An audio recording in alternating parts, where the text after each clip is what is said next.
Bienvenidos amigos a este tiempo tan especial donde damos lectura a la palabra de Dios. Lo estamos haciendo en el Nuevo Testamento de la Biblia, en el libro de Hebreos. Carta a los Hebreos, capítulo 9. Les invito a que busquen en el Nuevo Testamento el libro o la Carta a los Hebreos, capítulo 9. Dice así la palabra de Dios. Ahora bien, aún el primer pacto tenía ordenanzas de culto y un santuario terrenal, porque el tabernáculo estaba dispuesto así. En la primera parte, llamada el lugar santo, estaban el candelabro, la mesa y los panes de la proposición.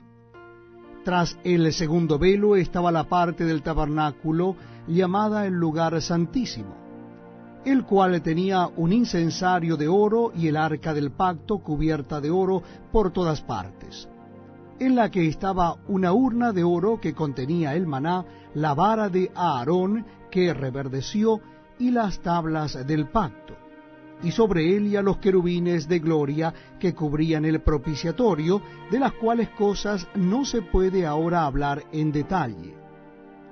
Y así dispuestas estas cosas, en la primera parte del tabernáculo entran los sacerdotes continuamente para cumplir los oficios del culto.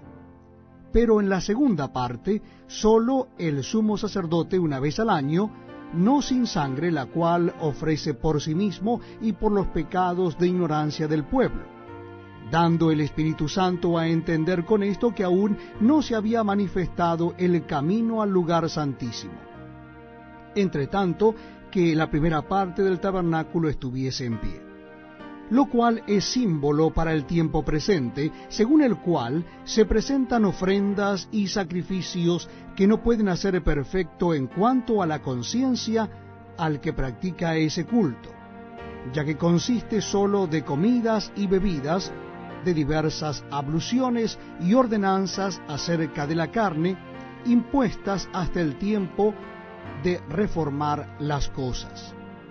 Pero estando ya presente Cristo, sumo sacerdote de los bienes venideros, por el más amplio y más perfecto tabernáculo, no hecho de manos, es decir, no de esta creación, y no por sangre de machos cabríos ni de becerros, sino por su propia sangre, entró una vez para siempre en el lugar santísimo, habiendo obtenido eterna redención.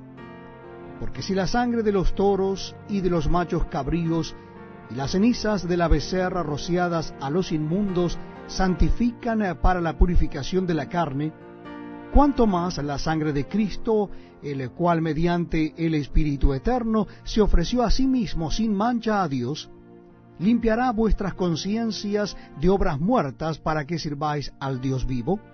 Así que, por eso es mediador de un nuevo pacto, para que interviniendo muerte para la remisión de las transgresiones que había bajo el primer pacto, los llamados reciban la promesa de la herencia eterna.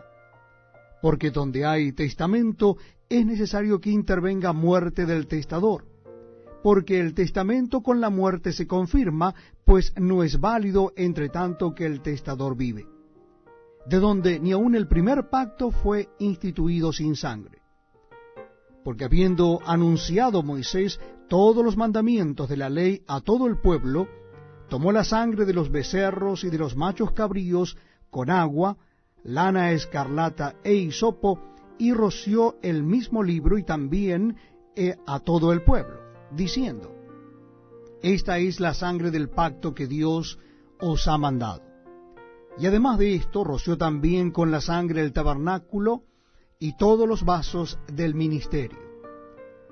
Y casi todo es purificado según la ley con sangre, y sin derramamiento de sangre no se hace remisión. Fue pues necesario que las figuras de las cosas celestiales fuesen purificadas así, pero las cosas celestiales mismas con mejores sacrificios que éstos.